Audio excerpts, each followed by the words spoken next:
Браво, браво! Шатър глас с песента Ревайв. Дами и господа, това са те, това са Мартина, Ева, Боряна, Божидар и Деян. Много ми е приятно да ви посрещна в студиото на Ритъма на града. Сега, защо Шатър глас и как се събрахте? Аз, Деян и Боряна сме в едно читалище. В читалище? Да, Димитър Динев се казва, и учителя ни по китара ни събра, понеже понякога си правим различни групи и нямахме барабанист и вокалист и започнахме да търсим. Марти беше една от вокалистките в предишните групи, Боби, брат му, учеше китара при господина и така се срещнахме.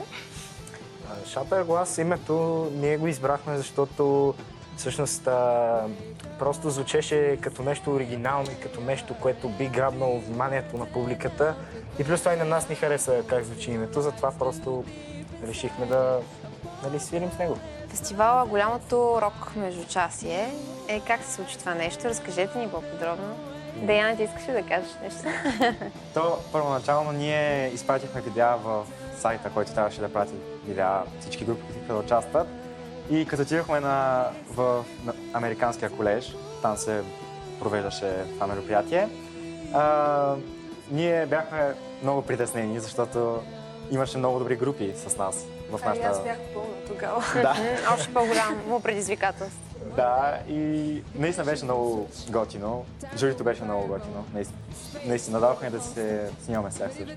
Вашата група всъщност, това е песента Ревайв, която чухме, но като цяло кой се грижи за текста, кой се грижи за всички останали части? Авторската ни песен, всъщност, текста беше горе-долу, началото беше от Боби, имаме част от Ева и аз се погрижих за останалото. Самата песен всъщност разказва се за това как нашия свят общо взето е тръгнал в негативна посока и трябва човекът, на когото говорим, да разбере, че единствено той може да направи промяна в цялото това. И така и завършва самата песен. Планирате ли втора авторска и кога ще е това или все още е много зародиш това? Ами, по принцип, имаме намерение да правим още авторски. Процесът ни отнема доста време. Може би преди това, че сте ученици. Ами... Училище, как съчетавате училището пък с музиката? Предполагам, не е лесно. Доста е трудно всъщност. Да. Не е лесно изобщо. Да, общо взето...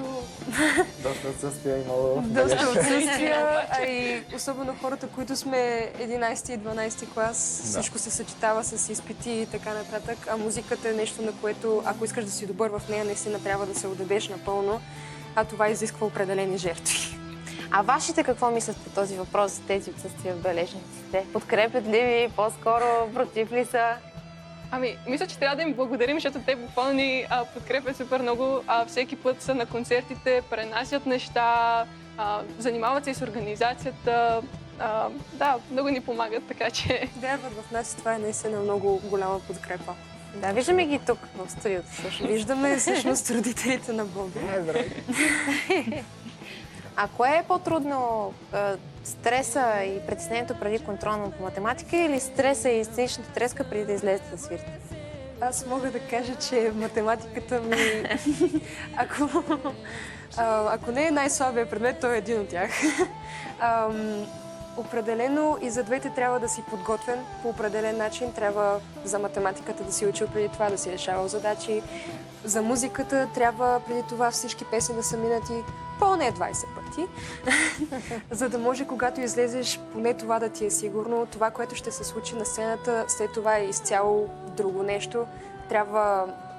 Единственото, което трябва да те интересува тогава е, че си заедно с групата си на сцената, трябва да си комуникирате и да покажете светлината, в която искате да бъдете видени.